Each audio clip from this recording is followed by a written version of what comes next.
ഉഷമോളെ, വീട്ടിൽ നിൽക്കുമ്പോ ഇത്ര ആഭരണങ്ങൾ എന്തിനാ? ആവശ്യത്തിനെന്തെങ്കിലും പോരെ? ബാക്കിയുള്ളതെല്ലാം ഒരു രാജന്റെ കൊടുത്തിട്ട് പെട്ടി വെച്ച് പൂട്ടാൻ പറ.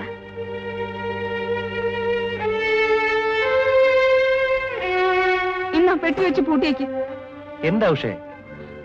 ചേട്ടത്തിക്ക് ആഭരണമൊന്നും ഇല്ലാത്തതിന് ഞാൻ എന്ത് പഴിച്ചു? അതിന് എന്റെ ആഭരണങ്ങളൊക്കെ ഒരു പെട്ടിയിൽ വയ്ക്കാൻ പറയുന്നത് എന്തിനാ? ആര് പറഞ്ഞു? അമ്മ. നീ വന്നേ. ഇത് തന്നെ ഞാനും പറയാതിരിക്കായിരുന്നു. ഇപ്പൊ നിന്നെ കാണാൻ എന്ത് ഭംഗിയായിരിക്കും അറിയാം. വീട്ടിൽ ഇരിക്കുമ്പം ഇത്രയൊക്കെ മതി കേട്ടോ.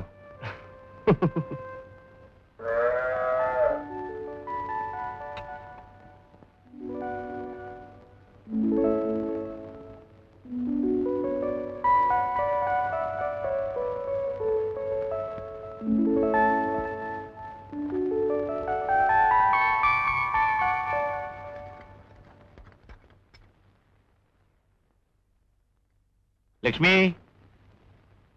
ലക്ഷ്മി,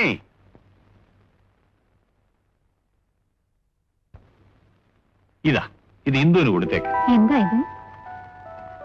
ഇന്ദുവിന് വേണ്ടി വാങ്ങിയതാ. ഉഷയ്ക്കൊന്നും വാങ്ങിയില്ലേ? അവൾക്ക് വേണ്ടതിലേറെ അവളുടെ അച്ഛൻ കൊടുത്തിട്ടുണ്ടല്ലോ. ഇന്ദുവിനല്ലേ ഒന്നും ഇല്ലാത്തത്. അവൾക്ക് വിഷമം തോന്നരുതല്ലോ. അത് ശരിയാ, ഇപ്പൊ തന്നെ കൊടുത്തേക്കാൻ. ഞാൻ അപ്പുറത്തേക്ക് പോകുന്നു.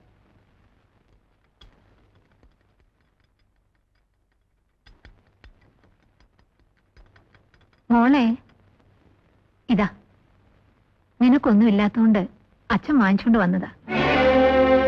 മോൾ ഇതൊക്കെ എന്നിട്ടെ അമ്മയൊന്ന് കാണട്ടെ.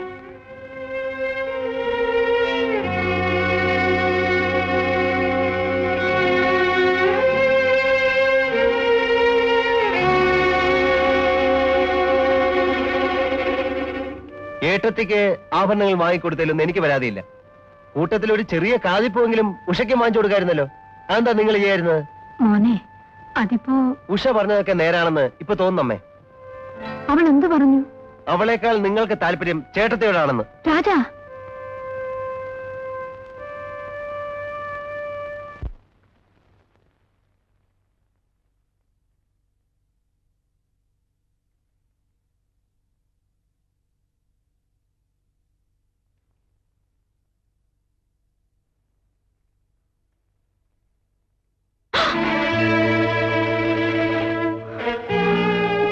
നാശം പിടിച്ച പിശാച്. അയ്യോ, എന്റെ നന്ദിനിക്കുട്ടി. അയ്യോ, ഈ മിണ്ടാപ്രാണിയോട് ഇങ്ങനെ ചെയ്യാമോ? മിണ്ടാപ്രാണിയോ?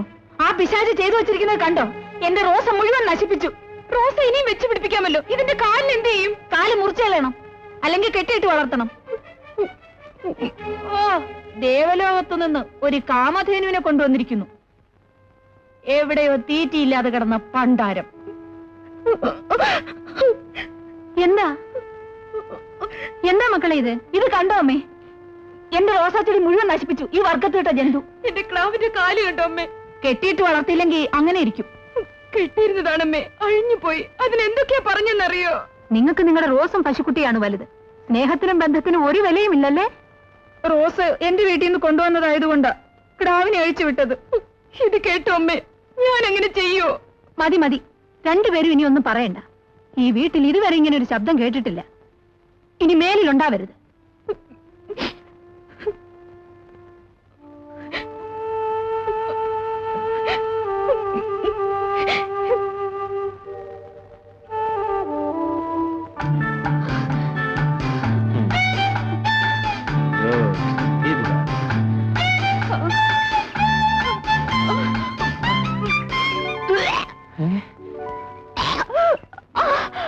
എന്താ രാധേ, എന്തു പറ്റി? ഗോപേട്ട, ഇനി എന്നെ ഓടിക്കരുത്. ചതിച്ചോ ദൈവമേ, എന്റെ ശപഥം പൊളിഞ്ഞല്ലോ. ഏഷ്യാഡിന് പോണ്ടെന്നായിരിക്കും ദൈവനിശ്ചയം. ഇനി ഇതെല്ലാം കഴിഞ്ഞിട്ട് പ്രാക്ടീസ് ചെയ്യാം. എന്തിന്?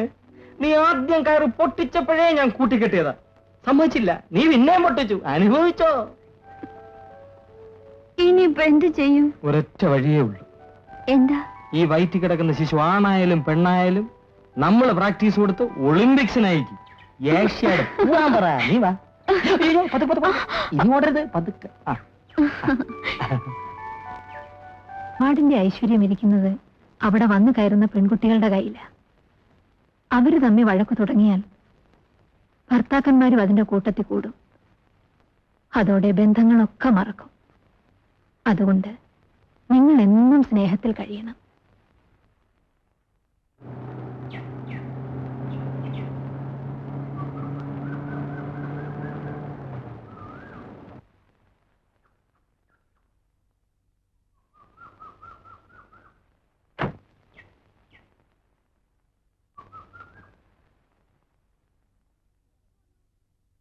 അല്ല, ഇതെപ്പോ വന്നു? വന്ന വഴി നേരെ അടുക്കളയിലേക്ക് തന്നെ പോന്നു. ആഹാ, എന്നാ ഇങ്ങോട്ടിരുന്നാട്ടെ.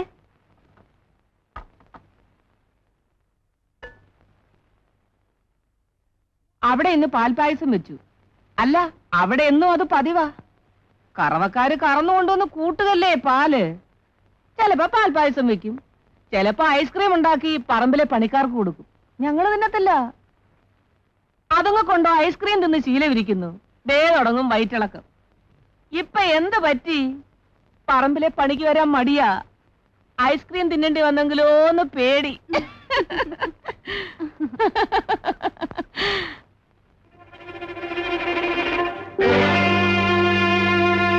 അല്ല, നിന്റെ ദേഹത്ത് കിടന്ന പൊന്നൊക്കെ എവിടെ? അതൊക്കെ എവിടെയാണീ?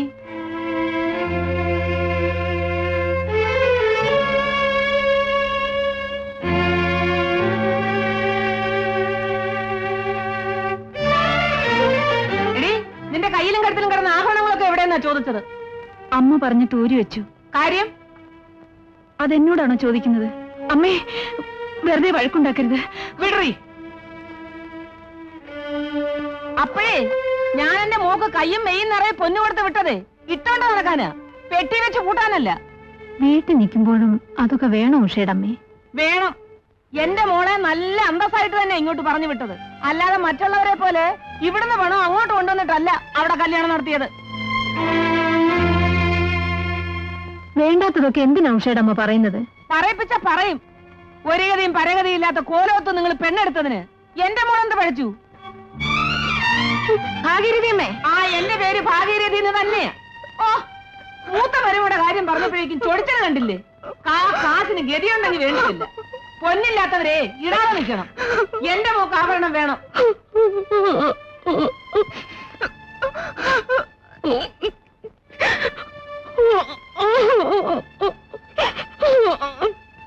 ഭാഗീരഥിയമ്മേ, പഴയതെല്ലാം മറന്നിട്ടോ നന്ദി ഇല്ലാഞ്ഞിട്ടോ പറയുകയാണെന്ന് വിചാരിക്കരുത്. നിങ്ങൾ ഇവിടെ വരുന്നത് ഞങ്ങൾക്ക് സന്തോഷമാണ്. പക്ഷെ ഞങ്ങളുടെ മരുമക്കളുടെ കുറ്റവും കുറവും പറഞ്ഞ് അവരെ അപമാനിക്കാനാണെങ്കിൽ വരരുത്. ആ, അതാണ് ഭംഗി. ഇല്ല, വരുന്നില്ല. എന്റെ കൊക്കിന് ജീവനുണ്ടെങ്കിൽ ഇനി ഞാൻ ഈ വീട്ടിൽ കാല് കുത്തൂല. എടാ, നിന്റെ അമ്മ മേലാൽ എന്നോട് ഈ വീട്ടിൽ കാല് കുത്തിപ്പോവരെന്ന് പറഞ്ഞു.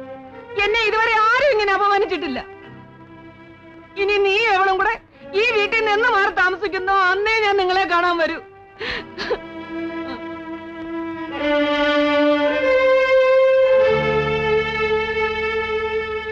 അമ്മേ, ഇപ്പൊ അമ്മയ്ക്ക് തൃപ്തിയായല്ലോ. നടന്ന എന്താണെന്ന് നീ അറിഞ്ഞോ? കൂടുതലൊന്നും വിസ്തരിക്കണ്ട, എല്ലാം എനിക്ക് മനസ്സിലായി. പടി.